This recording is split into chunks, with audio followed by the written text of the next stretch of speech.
18వ అధ్యాయము 32వ వచనం. అప్పుడు మీరు రాయబడి వచ్చింది, మీరు మనసు తిప్పుకున్నది అప్పుడు మీరు మనసు తిప్పుకోవడం అంటే ఏంటి? ఇప్పుడైనా దేవుని రాయబడి వచ్చింది, మీరు మనసు తిప్పుకొని అప్పుడు మీరు. ఎందుకు మనం మనసు తిప్పుకునే వారిగా ఉండాలి అంటే, మన మనసు దేవుని మీద కేంద్రీకృతమై ఉండాలి. యావెల్ గ్రంథము 2వ అధ్యాయం 10వ వచనంలో రాయబడి వచ్చింది, ఇప్పుడైనా మీరు ఉపవాసం ఉండి కన్నీరు విడిచుచు దుఃఖముతో మనస్ఫూర్తిగా దేవుని వద్దకు తిరిగి రండి అని రాయబడి. ఇప్పుడైనా కానీ రాయబడి వచ్చిన మాట, ఈసారైనా కనుక మీరు మనసు తిప్పుకోకపోయినట్లయితే బ్రతుకు అనేది లేదు. ఇక శ్రమకాలంలో దేవుడి యొక్క వాక్యాన్ని నేర్చుకుంటున్నాం. మనము ఉపవాసం ఉండి ప్రార్థన చేస్తున్నాం. మనం విరిగిన హృదయముతో 34వ కీర్తన చెప్పినట్లుగా విరిగిన హృదయము ఆయనకి ఇష్టమైన బలి. ఆయన వైపు వారి వైపు ఆయన తిరిగేవాడుగా, వారిని అలక్ష్యము చేసేవాడుగా ఉన్నాడు. కానీ రాయబడచ్చు, ఈసారైనా మీరు మనసు తిప్పుకోండి, మార్చుకోండి. ఎందుకంటే మీ హృదయంలో ఉన్న యొక్క రాతి గుండెను తీసివేసి మాంసం గుండెను మిగిలించను. ఎందుకంటే మన హృదయం కఠినమైపోయింది కనుక మనము పెదవులతో శుద్ధించే వారు ఉన్నాము, కానీ హృదయము దేవునికి దూరముగా ఉంది. కానీ మన హృదయము దేవుడికి దూరముగా ఉంది కనుక ఇప్పుడైనా మనము మనసు మార్చుకోకపోయినట్లయితే మన జీవితము చాలా భయంకరంగా ఉండబోతుందని వాక్య భాగం రాయబడుతుంది. చూడండి, అదే పుస్తకము 20 చూద్దాము. 20వ అధ్యాయము 9వ వచనం నుంచి కొన్ని మాటలు మనం నేర్చుకున్నాం. అయితే ఏ అన్యజనుల ఎదుట రాయబడుతుంది 9వ వచనంలో, నా నామమునకు దూషణ కలుగుకున్నటకై అలాగు చేయుట మాని ఆ జనులను చూచుండగా నా నామ ఘనత కొరకు నేను వారిని ఐగుప్తులో నుండి రప్పించుకుంటున్నాను.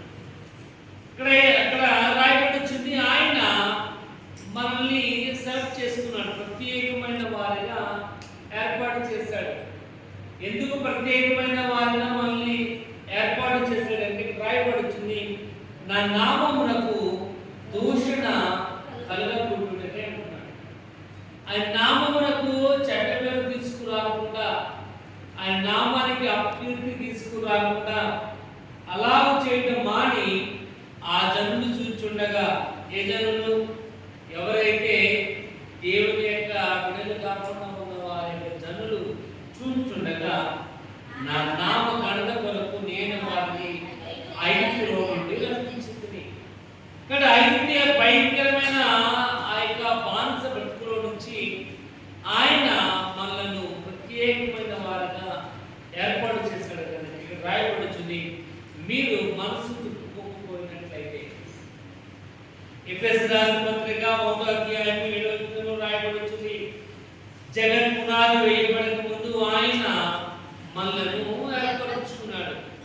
భూమికి పునాది వేయబడక ముందు, ఈ భూమి మీద ఏమీ లేని సమయంలో ఆయన ముందుగానే మనలను తన యొక్క ప్రేమ ద్వారా ఆయన మనలను ఏర్పరచుకున్నాడు కనుక వీఆర్ సెలెక్టెడ్. మనం ప్రత్యేకమైన వారిగా ఉన్నాం కనుక మన మనస్సు తిప్పుకోని వారిగా ఉండాలి. దేవుని వైపు మన మనసు ఉండాలి. దేవుని వైపు మన మనసు తిప్పుకోకపోయినట్లయితే మన బ్రతుకు అనేది లేదు, కనపడట్లేదు. ఇక్కడ అంటున్నాడు, before the foundation of the world, Jagan పునాది వేయబడక ముందే ఆయన మనల్ని ఏర్పరచుకున్నాడు అని ఇక్కడ రాయబడుతుంది.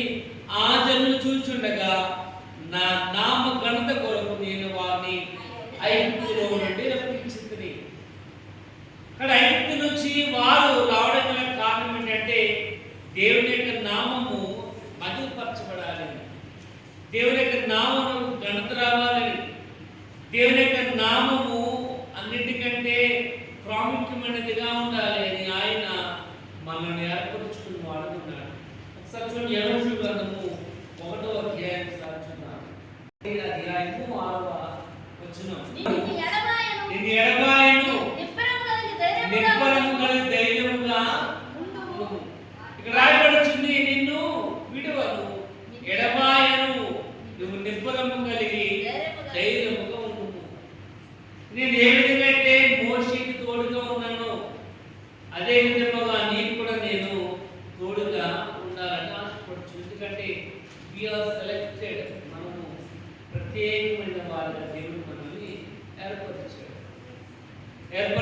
ఇక్కడ రాయబడింది, నిర్భరం కలిగి ధైర్యముగా ఉండదు. ముందో చూపుతుంది, వారికి ఇచ్చేదనని నేను వారి పితరులతో ప్రమాణం చేసి ఈ దేశము నిశ్చయముగా నువ్వు ఈ ప్రజల స్వాధీనము చేసేదను. ఈ దేశము నిత్యముగా ఈ ప్రజలకు నేను స్వాధీనపరిచేదను అంటున్నాడు.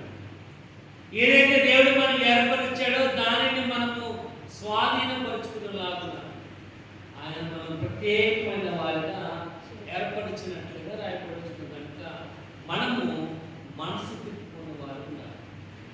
మన మనసు దేవుని వైపు ఉండాలి. ఈ లోకంలో మనం జీవించున్నంత కాలం అనేకమైన ఇబ్బందులు మనకు కలుగుతూ ఉంటాయి. రక్షణ విషయంలో మన యొక్క విశ్వాసాన్ని కాపాడుకునే విషయంలో అందుకే రోమిల అంటున్నాడు, మీరు ఉచితముగా నీతిమంతులుగా తీర్చబడాలి. ఉచితముగా ఇక రక్షణ మనకి ఇవ్వబడింది.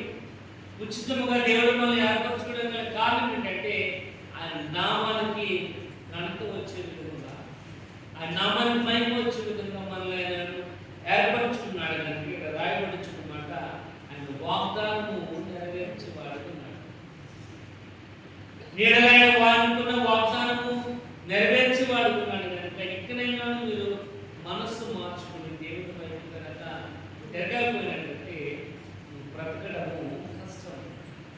ఇక్కడ రాయబడుచున్న మాట, మనము ప్రత్యేకమైన వారిగా ఏర్పరిచాడు. చూడండి, రోమిల పత్రిక 3:24 సార్ చూద్దాం. రోమా 3:24 చూస్తున్నాం. కాబట్టి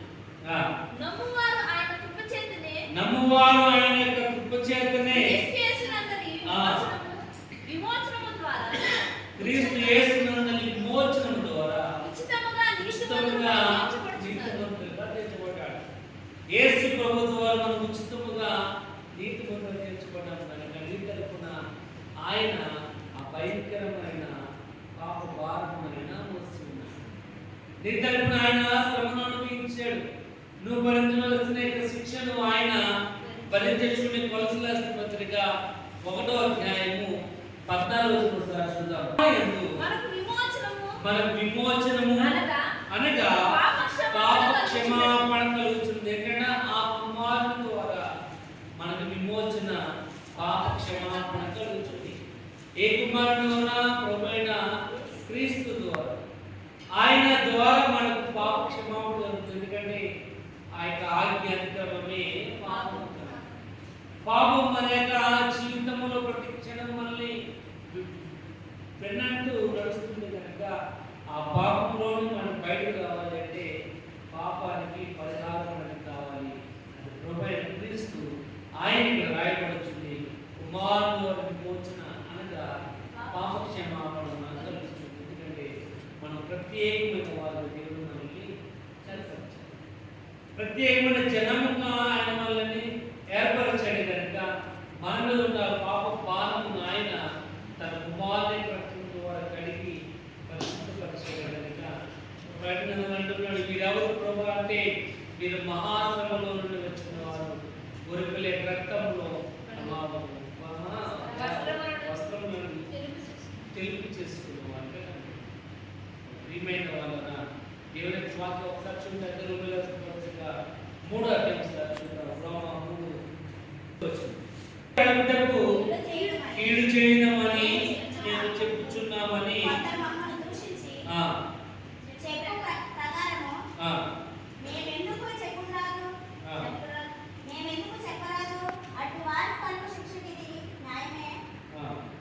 అంటే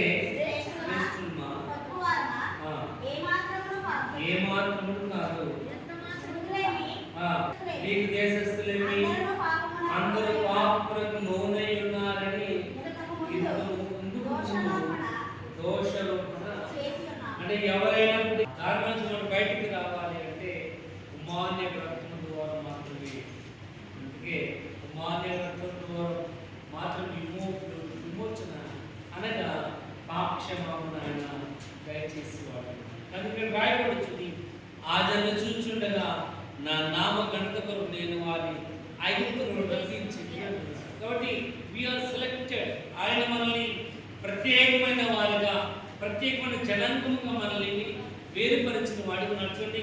అదే పుస్తకంలో యెహెజ్కేలు గ్రంథము 20:14 వస్తారు చూద్దాం. 14 వచనం, నేను వారిని రప్పింపక ఏ జనులు చూచిరో ఏ అన్ని జనులలో నుండి నేను వారిని రప్పించుదునో వారి ఎదుట నా నామమునకు దోషుని కలుగును, నేను అనుకున్న ప్రకారం చేయక.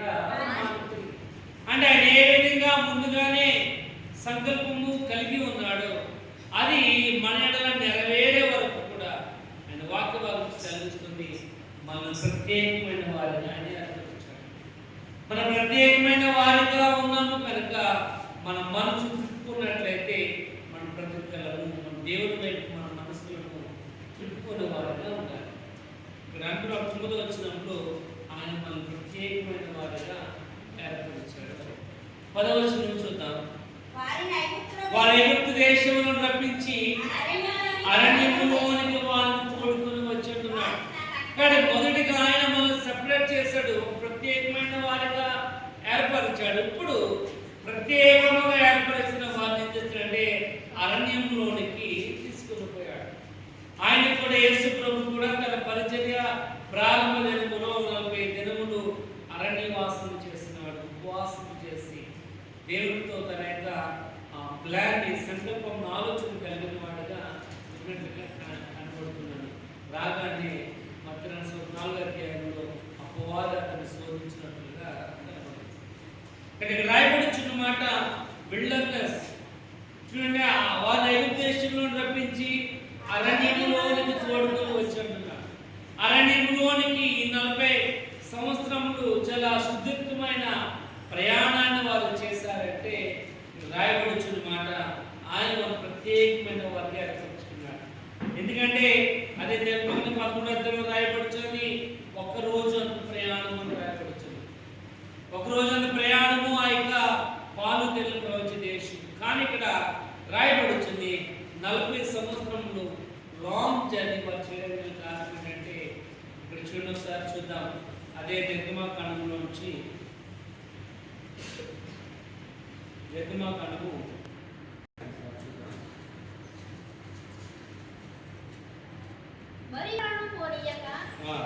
దేవుడు ఈ ప్రజలు యుద్ధము చూస్తున్నప్పుడు వారు పశ్చాత్తాపపడి ఐగుప్తుకు తిరుగుదురేమో అనుకుని ఫిలిష్తీయుల దేశము సమీపమైనను ఆ మార్గమున వారిని నడిపింపలేదు.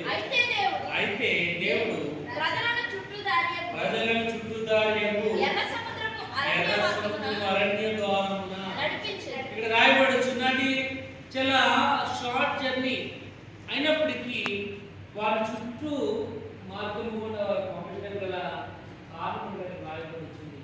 ఎందుకంటే దానికి అర్థం ఇక్కడ రాయబడి ద్వితీయోపదేశకాండము చూడండి. ద్వితీయోపదేశకాండము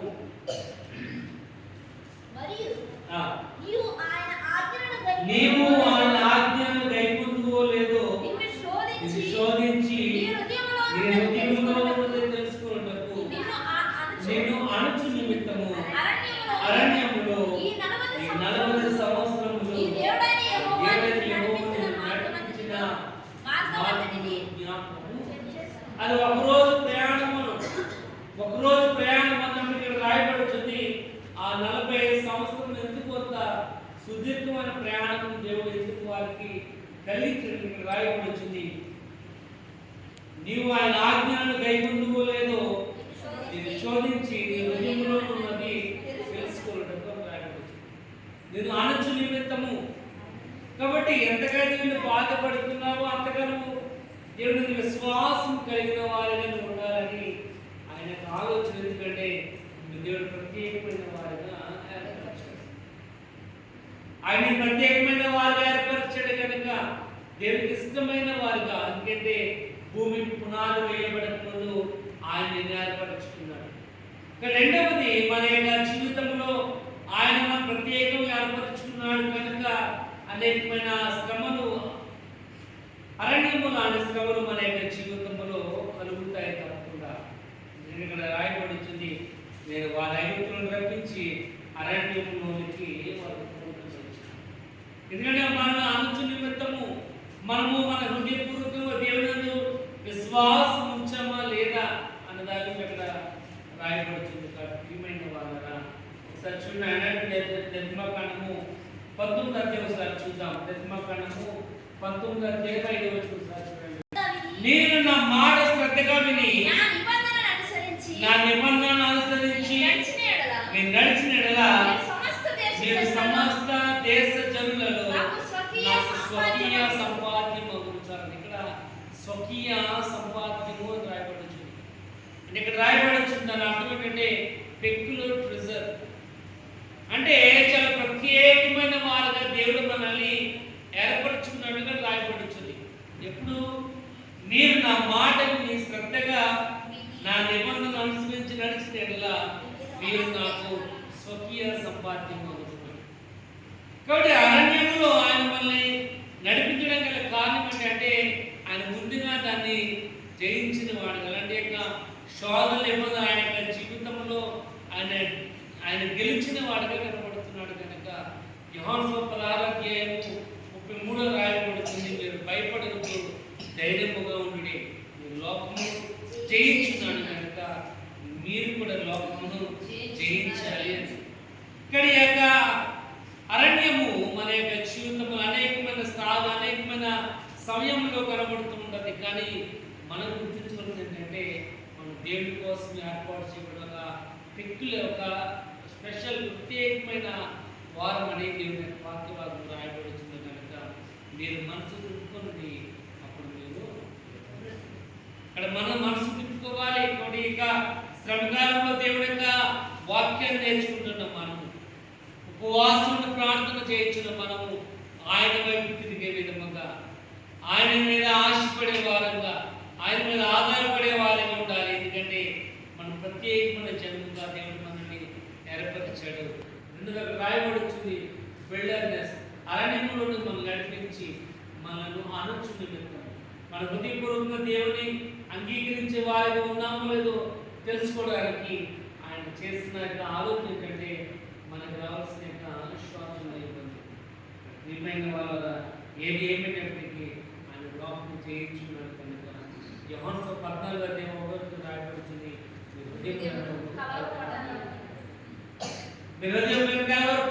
ఎందుకంటే ఆయన మన పక్షంలో ఉన్నాడు. అదే అధ్యాయంలో రాయబడుతుంది, ఎల్లప్పుడూ నీతో పాటు ఉండకు ఆయన వేరే ఆదరణకర్తను పంపుతున్నాడు. అనగా సత్య స్వరూప ఆత్మ ఎల్లప్పుడూ మీతో పాటు ఉంటాడు. ఆయన మీకు ఏది అవసరమో నా నామం మీద అడిగినట్లయితే ఆయన దయచేసి వాడు ఉన్నాడు కనుక ఎరణ్యము అనే జీవితంలో సర్వసాధారణమైనప్పటికీ మనం దేవుని మీద ఆధారపడే వారిగా మనకి నేర్చుకోవాలని వారిగా దేవుని మన ఏర్పరిచాడు. రెండోది రాయబడి వచ్చింది అరణ్యము మన యొక్క జీవితంలో అరణ్యము తప్పనిసరి అని దేవుని వాక్యం మనకు తెలియజేస్తుంది. మూడోది చూద్దాం, అదే 11వ వచనం ఒకసారి చూడండి. వారిని కట్టడలను నియమించి నా విధులను వారికి తెలియజేసిందని ఎవడైనా వాటి అనుసరించిన ఎడల వాడిని బట్టి వాటి బ్రతుకుతున్న రాయబడుతుంది. నా యొక్క రూల్స్ అండ్ రెగ్యులేషన్స్, ఏది చేయాలి ఏది చేయకూడదు, ఎలా ఉండాలి ఎలా ఉండకూడదు అనేది ఆయన మనం ఏర్పడి కనుక దాన్ని మనము ఫాలో అయినట్లయితే, అందుకే 28వ ద్వితీయోపదేశకాండంలో రాయబడుతుంది, మీరు నీ దేవుని యెహోవా మాట శ్రద్ధగా ఆయన మాట మీద మీరు లక్ష్యం ఉంచి ఆలోచన కలిగిన వారిగా ఉన్నట్లయితే. మూడవది రాయబడుతున్న మాట ఆయన రూల్స్ అండ్ రెగ్యులేషన్, ఆయన ఏదైతే బోధిస్తున్నాడో బోధించిన దాన్ని మనం శిరస పాటించవలసిన వారిగా. ఎందుకంటే మన హృదయము భయంకరమైన ఘోరముగా ఉన్నది. దాన్ని తప్పించగలిగిన వాడు కానీ గ్రహించగలిగిన వాడు ఎవడు లేడు. కాబట్టి ఏదైతే దేవుని యొక్క వాక్యం మనం బోధిస్తున్నాడు, ఏదైతే వాక్యం మనం తెలియజేస్తుందో దాన్ని మన హృదయంలో భద్రపరుచుకోవాల్సిన వారు. ఎందుకంటే మా ఒక్కనొక సమయంలో ఆయన మనము పిలవడానికి కూడా అర్హులము కాము. ఒకనొక సమయంలో ఆయనను ప్రభానికి యోగ్యులము కాము. అలాంటి సమయంలో ఆయన తన కుమారుని లోపల పంపించి ఎవరైతే విశ్వాసం ఇస్తారో, విశ్వాసం ఇచ్చిన వారికి ఆయన ఎవర్లాస్టింగ్ లైఫ్, నిత్య జీవం ఇచ్చిన వాడే కనబడుతున్నాడు. ఇక్కడ ఆయన అంటున్నాడు, నేను వాళ్ళు నా కట్టలను నియమించి నా విధానం వాళ్ళు తెలియజేసింది. ఎవడైనాడు అంటున్నాడు, మనసు తిప్పుకొని ఎడలాప్పుడు మీరు బ్రతుకుతారు అంటున్నాడు. ఇక్కడ అంటున్నాడు మళ్ళా, ఎవడైనాను ఆ యొక్క ఆజ్ఞలను అనుసరించి నడుచుకున్నట్లయితేనే వాడు బ్రతుకుతాడు. ప్రియమైన వాళ్ళ ఈ భూమి మీద మనం జీవించుకున్నట్టు కాదు. ఈ భూమి మీద మన ప్రయాణం అయ్యేంత వరకు కూడా దేవుని వాక్యం శ్రమిస్తుంది. ఆయన మాటలకు, ఆయన ఆజ్ఞలకు లోబడిన వారిగా ఉండాలి. సత్యం తీసుకున్నాము 4:9 వస్తుంది చూద్దాం. నీ పూర్ణ హృదయంతో, నీ పూర్ణ ఆత్మతో ఆయన ప్రత్యక్షమవును. ఈ సంగతులని నీకు బాధ కలిగినప్పుడు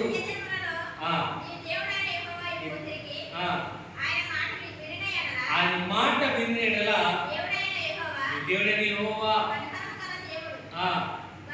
రాయబడి, దేవుడైన యెహోవా కనికరం గల దేవుడు కనుక నువ్వు వాటిని హృదయంలో నుండి తొలగిపోకుండా నువ్వు జాగ్రత్తగా ఉంచుకోవాలి.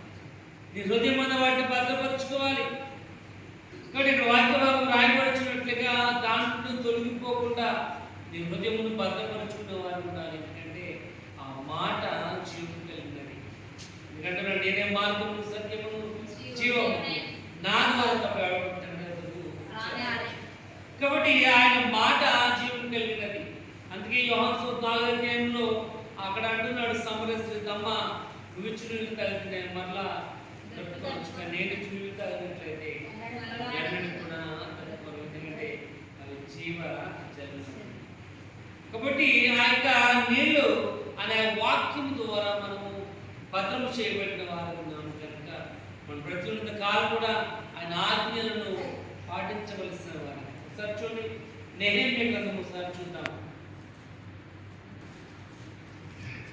11 వచ్చి ఆకాశం వారితో మాట్లాడి వారికి నీతియుక్తమైన విధులను, సత్యమైన ఆజ్ఞలను, మేలుకరమైన కట్టడలను, ధర్మములను నీవు దయచేసింది. ఇక్కడ రాయబడుతుంది, ఆయన మాటలు నీతియుక్తమైనవి, ఆయన మాటలు న్యాయం కలిగినవి, ఆయన మాటలు అబద్ధమైనవి మాత్రం కాదు.